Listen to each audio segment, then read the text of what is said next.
lovers everywhere. I'm E-Train and welcome to E-Train Talks. I'm a literacy advocate, podcast host, and booktuber. And here at E-Train Talks, I love spreading book joy and promoting diversity in middle grade. And today's guest is a very exciting one indeed. They've written some beautiful, touching, and absolutely, positively extraordinary books. And this one I have right here, too. It's coming out in August, on August 1st, and it is The Year My Life Went Down the Toilet. You can see it on the screen. So, their books are full of LGBTQ+ and Jewish themes, and they are awesome. Both the books and them.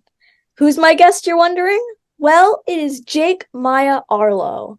Thank you so much for joining me today, Jake. Thank you so much, E-Train. I am so excited to be here and chat with you. This is like the most thrilling thing ever. Well, it's the most thrilling thing for me, too, because after reading The Year My Life Went Down the Toilet, I kind of had to take a moment to process. Like, I loved the book so much, and then it clicked in my head. Oh, I get to interview them, too. Oh, well, this is so cool. I haven't spoken to anyone about the book who's read it. So this is like the first time I'm getting to chat about it with someone who's actually read it, which is very exciting for me. Well, I'm very glad that this is the first place we'll be talking about it with someone who has read it, because Exactly. I know everyone here is going to be dying to read it the moment it comes out on August 1st, and they'll be pre-ordering it right away because Exactly. I mean, your book is just so amazing, and we're pretty persuasive here. We kind of put the idea in the listener's mind, you gotta read this book, and I love that. Yeah, some subliminal messaging. yeah, exactly. And so, for the first question, let's just start the talk off with a question about your newest middle grade novel coming soon on August 1st, which I'm so glad I had the chance to read an advanced reader's copy of. It's The Year My Life Went Down the Toilet. You know it. You love it.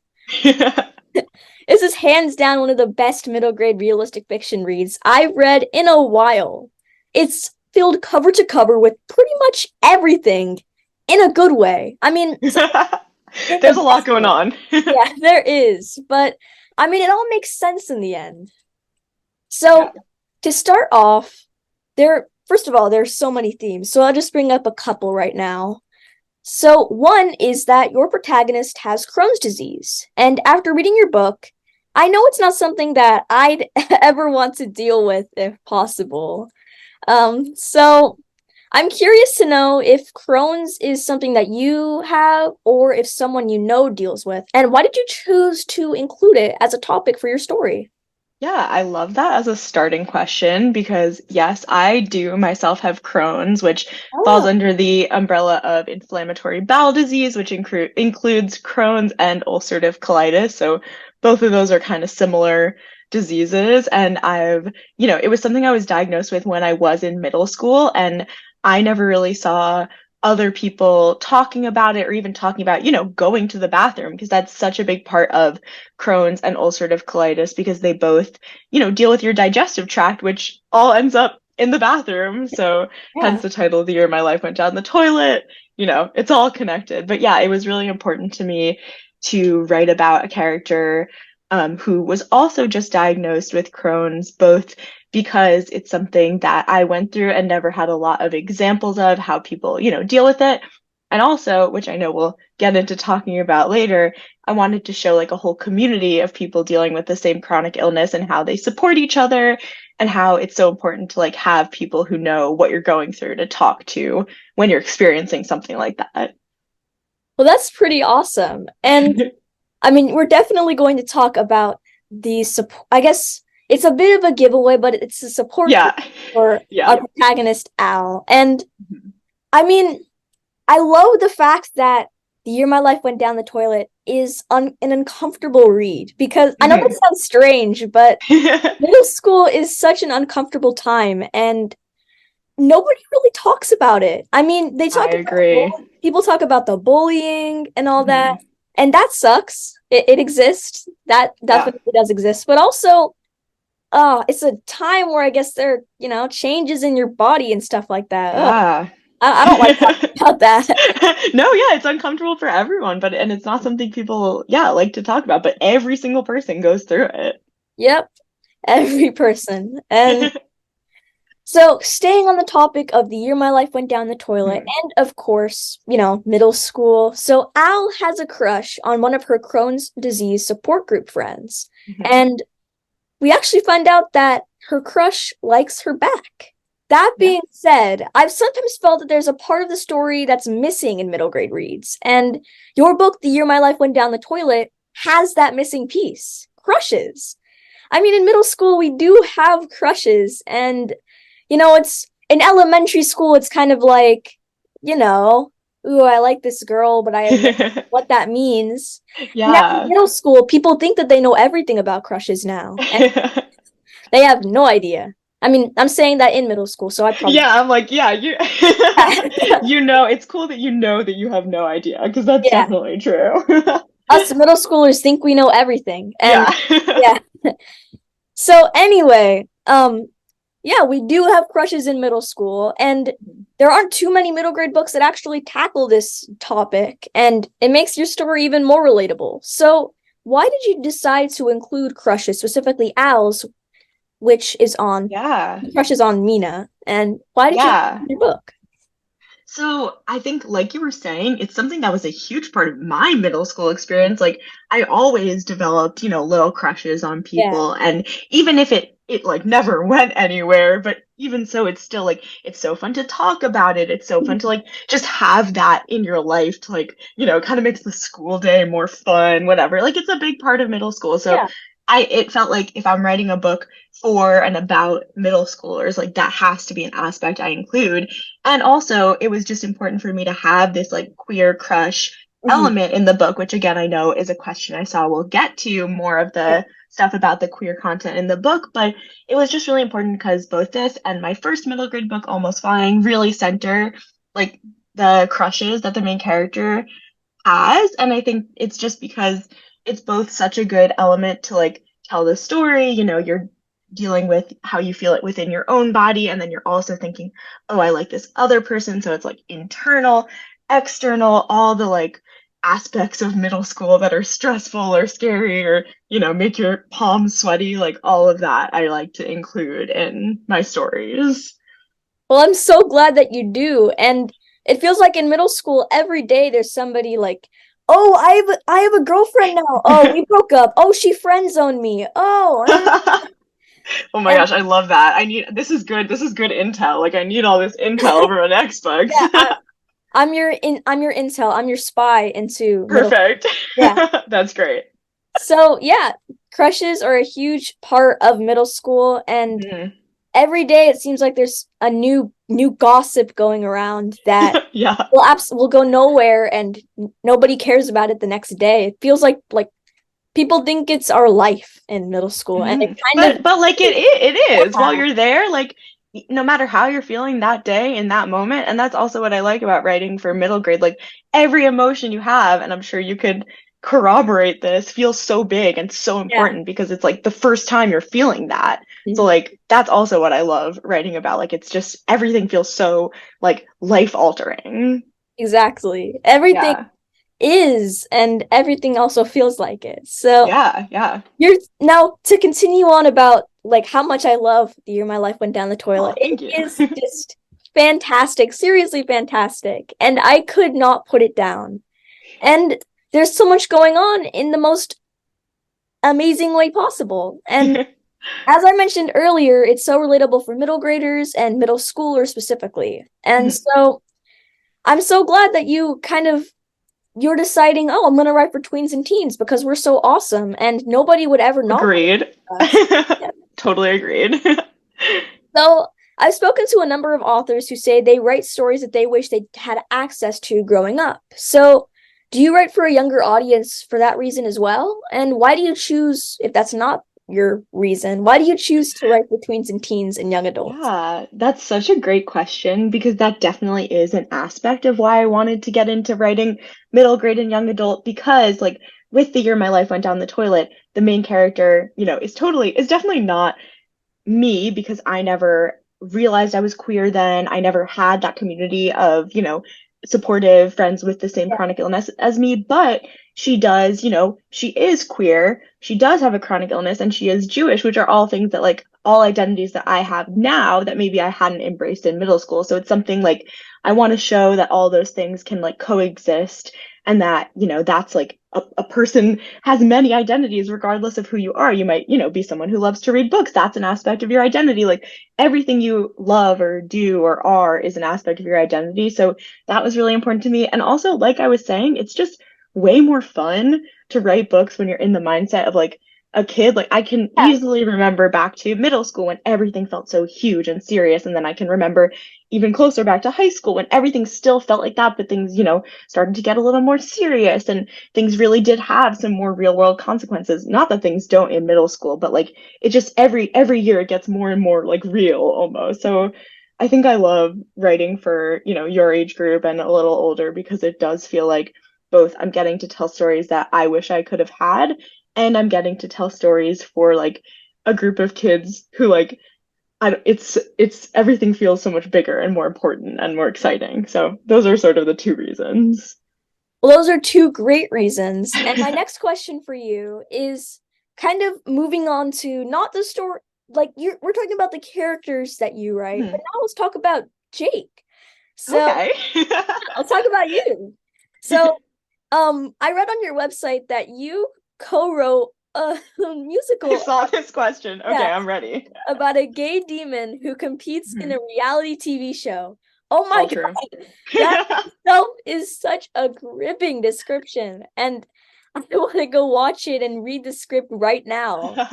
So, I mean, I'm sure everyone is so curious to know, where did that idea come from? Ooh, such a great question. I think, well, so it like I really love also writing like plays and musicals, because in my books, like you could probably tell, dialogue is a really important aspect of my writing. Like I just really love, that's like one of my favorite parts of writing novels. So I actually in college studied a lot of playwriting. And so this is like at my school, we have this every year. There's a original musical around the holidays, and it gets to be like whatever we want it to be about. So we just came up with the idea because we wanted to like write about a silly reality show. That gay Christmas demon was actually Krampus. I don't know if you know Krampus. So yeah, that was, you could, I think he's like a character. I don't know so much about Krampus, but I think he's like from Norway or some Nordic country. Yeah, I just really love writing like also scripts and stuff for musicals and plays, because it feels like another aspect of, just another avenue of storytelling. So that's also something I really enjoy doing. Well, I mean, I hope that I can see more of your playwriting, because just that description alone, I want to see so much more. It sounds so cool. Oh, thank you, E-Train. And I'm also so glad that there's somebody else who doesn't know anything about like the Krampus and all that, because like, I mean, I don't talk to too many other Jews on this podcast. So yeah, I don't really, it's funny that a lot of people who were at my school were also Jewish. So we were all writing like Christmas shows, but it's like Jewish people write some of the best Christmas music. We write some of the best Christmas movies. So yeah. We're multi-dimensional. Exactly. So now I'm curious to know, so of course we have, moving aside from the gay demon in a reality TV show. Yeah.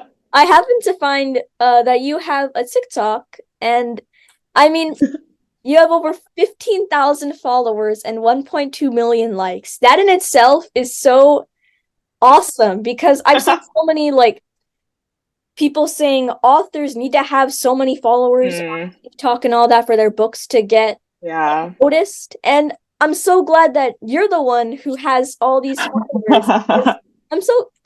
Your books need to be seen by thank you. So anyway, I'm curious to know that do you think TikTok is a platform a good platform for your story? And is it helpful in boosting sales, reaching younger audience? Yeah, Do you recommend that's such a good question because I think my answer this year would be different from my answer last year because I was using it a lot to promote my young adult novel, How to Excavate a Heart. And I think for that, it was really great because a lot of like the teens and young adults who are on TikTok, like they are watching and they are engaging with that content. But then I think I just got, it was really overwhelming having to make all those TikToks and think of ideas. So I kind of backed away from it and I have been taking a break from it. And I hope that when I do go back on, like I'm hoping to make some TikToks about the year my life went down the toilet. But I think for like a middle grade audience, obviously I'm sure a lot of like your friends and even Yeah. maybe you are like on TikTok, but I think it's just harder to reach that like group because maybe you're not searching at like book talk, or a lot of people who buy middle grade novels are like the adults in your life rather than actually like you. So I think that's what makes it a little harder for middle grade. So I mean, I'd love to hear your ideas for how I could like reach out to a middle school audience, but that's been like sort of a harder part of TikTok for me. Yeah, that makes a lot of sense. And I don't have TikTok personally, but Yeah. I mean, it's more common in like young adults, I guess. I mean, I'm not Yeah, yeah. speaking from the like mindset of a young adult, but if I were to kind of try and work my way into their mind, Okay. like be a little fly on the wall, I do think that Mhm.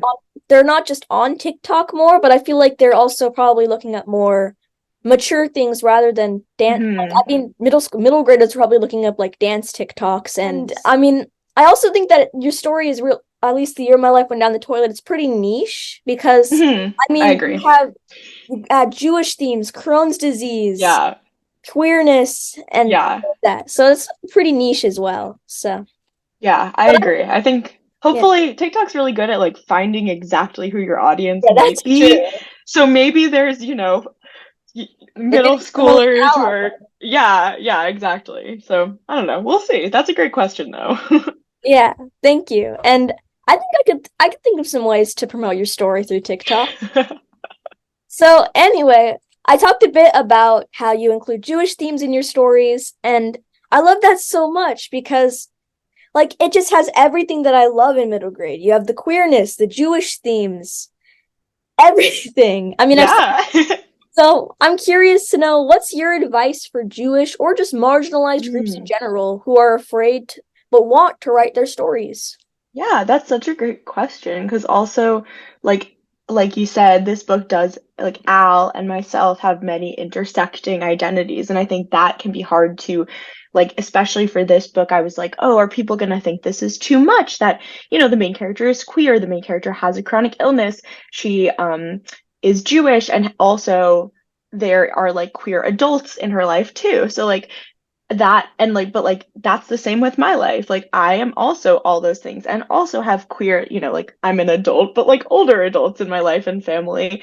And so when I was thinking about that, it did take a minute to think, oh, are people going to think this is too much? But then I realized, no, like this is my life, these are the identities that I also have. So I think it's just like understanding that there are people out there who share those identities with you, no matter, like you said, how niche it might be. Like there are, 8 billion people on Earth. There's going to be other people. I know plenty of people who are also Jewish and queer and have chronic illnesses. Like a lot of those things kind of go together anyway. So like it's just really a matter of like just putting, if you have like these identities that you're afraid to put on the page, just try writing, from your perspective at first or your experience, and they might just naturally come onto the page because that's like the perspective you're writing from regardless. So you're starting off writing a memoir, and then Exactly. Yeah. find that Yeah. character in it, and then boom. Yeah. I mean, I do actually, a lot of the time when I'm coming up with story ideas, I'll write, because this comes from like actually playwriting and assignments I would have in playwriting class. I'll try to write, if I have like a vague idea of a character, like with Al or, with any of my characters, I'll write a like monologue from their point of view. And it's just like free writing, write whatever you want on the page for, an hour, which is a long time. But by that point, you might have some ideas like what the voice will sound like, what the character likes, what they don't like. So that's like something I find really helpful at the beginning of my writing process. Well, that is so awesome. And I'm curious to know, so this is a question that wasn't on the question. Okay. So, especially in The Year My Life Went Down the Toilet, I mean, it's kind of one of the only books that I've read that has like text speech. Because I mean, I don't think there are any authors except maybe you and a couple others who, unless we're like, because text speech is always changing. Like, Yeah. people like 10 years ago might have said like LOL, or I mean, people still do that. I do that. But I feel like before it used to mean like actually mean laugh out loud, and now you just say it like as like, oh lol, like whatever. Yeah, like lol, but no one's actually laughing. Anyway, exactly. I say anyway, lol. Anyway, I say it again. Oh my gosh, what am I doing? So I'm curious to know, how do you kind of come up with ideas? How do you know really how we text? I mean, I'm so glad to hear that you say it seems like authentic, because I'm really just writing both a mixture of like how I write, because I feel I'm not that ancient, I'm like 25, so I feel like I'm still Okay. up on the current trends, but also I have a 12-year-old brother, which helps a lot. He is also, I mean, he doesn't text that much, but he knows like some of the stuff that's going on. And just also like being on TikTok or being on other social media where I see how like people are interacting, how they're talking, because it's obviously such an important part of, and it even was back when I was in middle school, like texting or, calling, whatever, probably not calling, like FaceTiming, whatever it is, like that's such an important part of, your experience, because you have what's going on in school. You might not be allowed to have your phone, but then there's so much that happens after school, texting people, asking to hang out, whatever it is. So like, that's really important, because I feel like it wouldn't be an accurate representation of like middle school now if it didn't have at least some texting in it.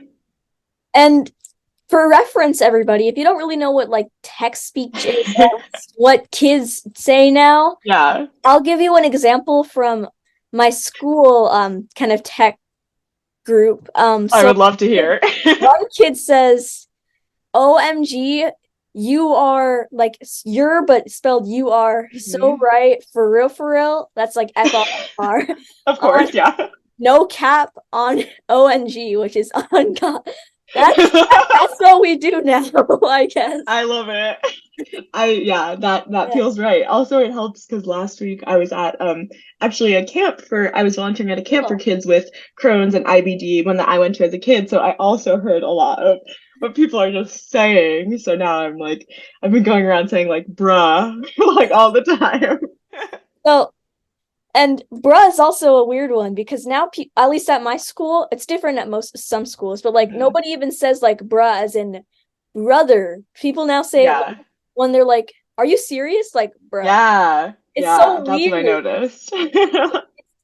The way kids talk now is so weird. Although I'm saying it in third person, but I guess I say that too. I feel that too though, because when I was your age, I also was like observing, and also like I felt very self-conscious about using that kind of like slang, but also like observing it. I don't know. I feel that like sort of feeling like you're watching what everyone else is doing. And folks, if you want to write text speech, do not include periods, because kids never do not write periods. Do not capitalize the beginning of your sentence. If you do that, it is passive aggressive. It says it is. Do not do that. I mean, see if sometimes we get advice here. Exactly. Sometimes when I'm writing adult characters, though, I'll have them write periods and capitalize it so that it's like the characters can comment on like, oh, that's so silly that they would say something like that. Yeah. So moving on from the awesomeness, the weirdness, the craziness, but also the awesomeness of how we text. So true. You're a podcast producer as well, and you can be heard on many different kinds of podcasts, like Invisibilia on NPR, which is pretty cool. And I'm curious to know, when and why did you start podcasting? Yeah, that's a great question too. I think it all sort of like with the question about the musical I wrote and this, it's all stuff that allow like different mediums of storytelling, because writing a book, that's something that people are reading. Listening to a podcast, you're hearing. Like a lot of the jobs I've done, you have to write a script for it, so you're writing as well for that. And for playwriting, obviously you're writing too. So I think I just enjoy anything that I get to write, like be creative, especially with podcasting, because usually I wasn't the one in front of the microphone and I would write scripts for other people. So it's really fun to try to imagine how like they would speak in their own voice or that kind of thing. So I got into it because it was like something I loved listening to podcasts, and I knew I was like, when I realized it was a job I could have, I was so excited, and I was so, I tried to apply to every potential internship or job. And it really is like there's so many transferable skills. If you love to write, like there's so many options that you could do. You could, write plays, write musicals, write books, write podcast scripts. Like there's so many different options, which I think is so cool because it's all storytelling, but just in different mediums. Exactly. And storytelling is now it's really blossomed because I guess you could say that even like writing on social media is a bit of a medium for exactly. There's lots of people who write in their like Instagram Instagram captions, they're writing like whole stories. Like there's so many ways of telling stories. You're so right. So I mean, it's so awesome that there's another podcast knower and also a member of that podcast community who's here. And also, I'm just, for everybody who wants to learn more, where can people hear your podcasts? Where are they streaming? Yeah, so I've worked on different ones. So I would say the best place to go is my website if you want to see like all the ones I've worked on. It's jakearlow.com, just my name and .com, and then I have a section for podcasts. But I've worked on a bunch of different ones, like Not Past It from Spotify. If you listen to the beginning ones, you could hear some stuff I've worked on. And I do have, you could find it again on my website, but the one podcast I've like actually spoken on, I guess, is Invisibilia, where I wrote a personal essay about going to the Crohn's and colitis camp called Poop Friends. That story is called. So you could look it up that way. Well, now I want to listen. So and you should. It's fun.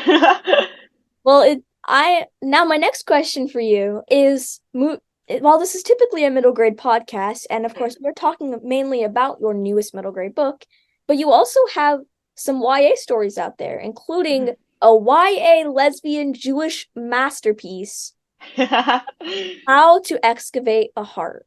So can you tell us about your YA book that you've published and brief elevator pitch? Absolutely. And I saw no spoilers, so don't worry, I won't give any spoilers. So I feel like it's more, there's not too many spoilers I really could give, but yeah, it is, like you said, a lesbian Jewish young adult romance that takes place over Christmas time, and both the characters are Jewish and sort of relate differently to Christmas. One of them really does not like Christmas. One of them sort of tolerates it, enjoys it. I feel like there's different, like I'm sort of a mix of both when it comes to the Christmas season, being a Jew in the US. But yeah, it's just the story of two Jewish lesbians in Washington, D.C. for their winter break, falling in love and making mistakes and loving science. That's a big aspect of it too. Yeah. Well, that sounds like an amazing read. And I mean, I also like the topic of how Christmas for Jews, because I mean, while it's not, I don't want to go into this huge debate about it, but I do. I mean, I guess I feel like I'm the kind of tolerate, enjoy it kind of type, because I love the music, though it can also sometimes be a bit, like you see the beautiful lights all across the street and you can't really be a part of something like extravagant, I guess. Yeah, that's such a good point, because I feel like it is so much about, it's just because the US is such like a Christian country, and especially because Christmas is not a super religious holiday, though obviously it has, it is religious, but it's become more like a broad holiday. I think there is the aspect of like wanting to join in. And I remember when I was a little kid, I asked my parents if I could have a Christmas tree, and they were like, okay, we'll get like a small one. So like there is really a huge aspect of growing up, especially being Jewish in the US, and like wanting to maybe participate in it, or being like, oh, why is it, every store starts playing Christmas music in September. So like I feel a little bit of both, and I also love Christmas music. Yeah. Although the Dollar Tree has Christmas like in August. All year round, yeah, that is true. I guess they're staying prepared for $1.25. Exactly, very important. And now I'm also curious about what your opinion is on banned books. So banned books can be a really heavy topic, but I think it's something that's really important to discuss with authors, especially of books that have queerness, because in places like Florida, to name just one, they're being banned left and right because people can't really accept the truth. And I'm just curious, first of all, have your books been banned or have been the subject of censorship? And what's your stance on book banning? Yeah, I mean, luckily I just haven't seen or sought out much information about whether or not my books have been banned. I know that there have been places where, in libraries, it's if they were on a pride display, they've been taken down or something like that, which unfortunately is very common. I mean, my stance is that I think it's bad and terrible that books are being banned, which makes sense. I know a lot of people say like, oh, when your book is banned, it can increase eyes on it, it can make it like more popular, but that is just really, it's not a great way to look at book banning, because that also means that there are people who cannot read it or might not be able to access it, or even if it's not officially banned, if someone like a queer kid who lives in a family that might not want them to read that content, like they might not be able to even find it in the library, or they might not be able to find it at their school library. So I think obviously having books with like characters of color, with queer characters, with any type of marginalized character, like the more access that kids have to it, the more important it is and like the better it is. So obviously I think, book bans are not a good thing. And I think like I don't know, it's never good to have a book be banned in any capacity, for sure. Yeah, I think it's really interesting, your point, especially on how people say that book banning is good for for like marketing and all that. Yeah. But I mean, just it's horrible for especially authors who aren't necessarily known, and for the kids in the communities or even in the whole county or state. They can't read stories that they relate to. And these stories are out there to say you matter. It's just absolutely horrible. The book banning, obviously, it's pretty bad. That's such a great way of phrasing it. I totally agree. Well, my next question for you is, well, I'm curious to know, as a member of the queer community, what does Pride Month mean to you? Ooh, that's a fun question. I mean, I think Pride Month means a lot of different things to me. It's just really exciting that that means that people, are celebrating queer stories and are celebrating, just queer people. It also just shows how much like more work we have to do, because especially in Pride Month, sometimes there's people who are pushing back, like with book bannings and stuff like that. And there's just like Pride Month is amazing, and it's a way for people to, celebrate themselves, celebrate queer family members or community members, but it's also, it shows, how much more work we have to do to help queer people of color be accepted, or just queer people who maybe aren't out, or queer people who have all these different things happening in their lives. And, like we were talking about with The Year My Life Went Down the Toilet, usually queerness is not the only thing someone, about their identity that might be marginalized. They might also, be disabled, belong to a marginalized religion, be a person of color. So like there's so many different aspects to queer people's lives, and like it's so great that there's a month to celebrate that and to, just have people think more about queer people in their lives. And I hope that that continues throughout the year as well. Well, I hope so too, because it's also important that we don't just celebrate Pride in June, because people don't just exist in one month. Exactly. People are all over the world every single day, every single year. They don't just disappear for the next 11 months. we need to celebrate. I agree. And I feel like what you're doing, like interviewing so many queer authors and just other people who are, talking about queer books, talking about queer authors, just discussing queerness all year, like that's such an important way to do that. So thank you for what you're doing too. Thank you. And thank you for what you're doing. Right back at you. Oh, thank you. So, my next question for you is not a book question, but it's an important question nonetheless. Okay. So, I read that you are a bagel. I'm going to try and pronounce this correctly. I believe in you. Okay. Connoisseur. Oh my gosh, you take French? That was amazing. Thank you. I do take French at school. So okay, there we go. Yes, Okay, perfect I have job. so much relief flooding through me. Yeah. It's coming right back to me. Honestly, I think you pronounce it better than I do because you had like the ugh, like I also Yeah. took French. Yeah, that was good. Thank you. So I'm sure everyone viewing would like to know more about this. And for the record, a bagel connoisseur is kind of I'm not even gonna try to. I think like the Americanized way is like connoisseur kind of Okay, is how I've heard people say all it. right. But I think how you're saying it is great. Okay, I don't think I can top that first pronunciation. Anyway, it's an Yeah, expert no. on bagels. So can you Yes. share more? And do you make your own bagels or have a favorite Oh my bagel or bagel gosh. shop? This is such an amazing question. Yes. So basically, as a Jew from New York, I have a Yeah. lot of opinions on bagels. I currently live in Seattle, so there aren't many Okay. bagels. So I have been making some of my own, though it's really time intensive because there's just a lot going on. And if Mhm. anyone's made bread, there's a lot of time that you have to wait, that you have to spend rising, proving.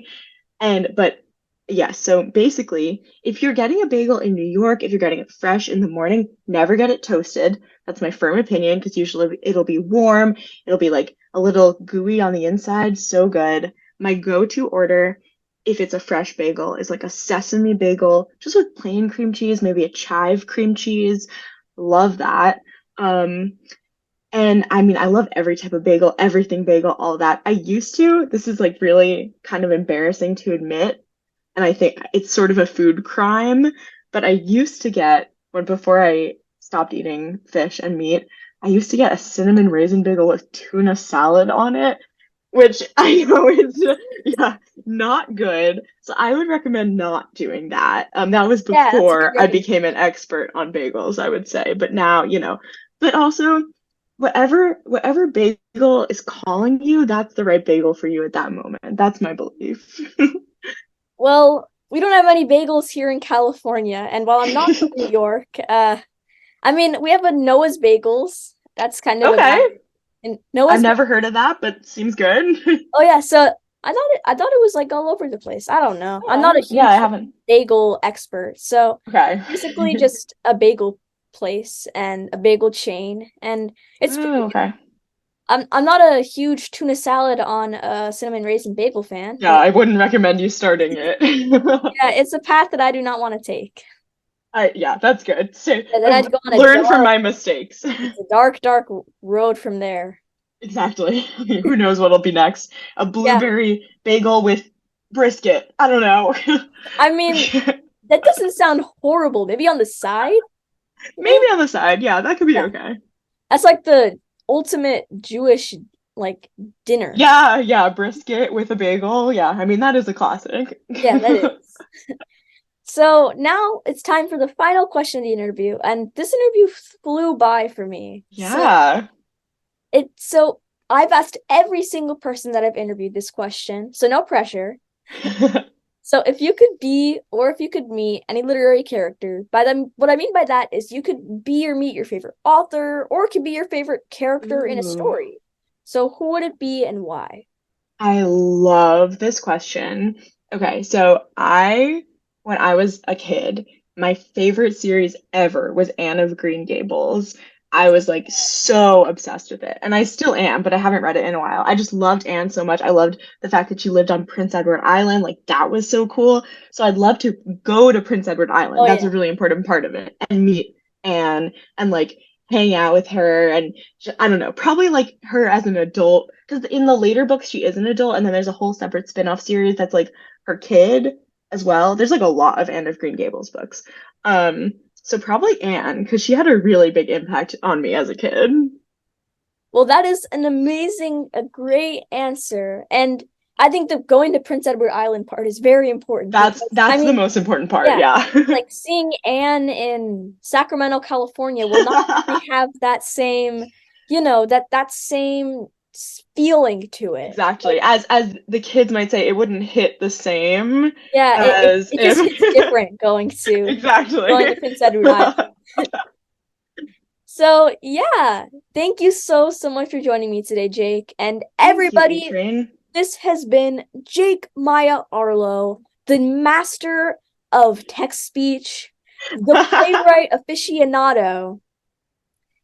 And bagel, are you gonna say bagel connoisseur? Yeah, the bagel connoisseur. Oh, beautiful. Thank you. So there's heartbreak, there's betrayal, but through it all, there's love and friendship in the year my life went down the toilet. Oh, nice. Bum, bum, bum. Oh, I love it. So while Jake is not on Twitter because they wanted to kind of escape it, which I don't necessarily I'm not gonna put them down for that. Thank you. So you can follow them on social media, like on Instagram at Jake Maia and at Jake Who's a Girl on TikTok. Yes. So I think also my Instagram now is Jake Who's a Silly Goose. So if you're looking, you can also just search Jake Arlow and I think you'll find me. But all yes. Right. So now it's at Jake Who's a Silly Goose, which is an epic name. Thank you.